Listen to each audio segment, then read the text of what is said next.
À un an des législatives prévues en 2026, quel rôle joue réellement le taux de participation électorale au Maroc? Tel qu'Eltsok ouvre le débat. Il y a la donnée citoyenne, la donnée politique démocratique qui ne se manifeste pas dans le vote, dans cette action d'aller voter. Côté des jeunes, on a remarqué une chute entre 2011 et 2021, passé à peu près de 30% d'inscrits jeunes dans les listes électorales en 2011 à peine 20% en 2021, avec un taux de participation encore plus bas. Il faut voir la sociologie du Parlement, comment elle est. Il faut voir le RNI, le PAM et l'Estiklal, quelles sont leurs élites députés.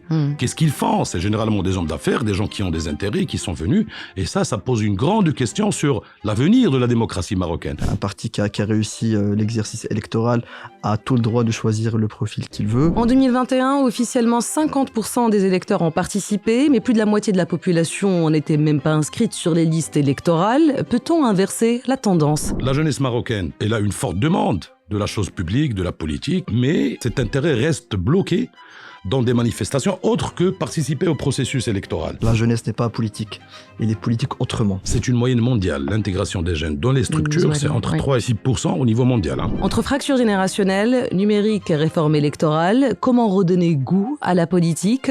Que faire pour booster le taux de participation aux prochaines élections? Ce qu'on est en train de perdre aujourd'hui dans le débat public, c'est cet intérêt pour l'idéologie. Il doit y avoir des clivages au sein d'une institution, des idées qui se battent, etc. Malheureusement, depuis au moins 15 ou 16 ans au Maroc, on a construit une dualité artificielle. On fait plus confiance à un parti qui va délivrer. Même le débat aujourd'hui RNI, PJD, c'est qui a délivré. Je pense que nos partis, il faut qu'ils assument leur appartenance, leur ADN, leur formation, leur casting, leur leadership, pour être clair avec les Marocains de toute façon. Depuis 2021 jusqu'à aujourd'hui, on ne voit plus de communication digitale. Donc c'est quelque chose qu'il faut généraliser, pas uniquement pour les activités législatives, mais de manière générale pour l'activité politique. Il faut faire une secousse, une réelle secousse, une réelle réédition des comptes. Il faut à ce que les Marocains sentent que la responsabilité publique, c'est pas un prestige. C'est pas une notabilité, mais c'est un service pour les citoyens. Moi, je voudrais poser une question à beaucoup de ministres dans ce gouvernement. Est-ce qu'ils n'ont jamais voté dans leur vie ?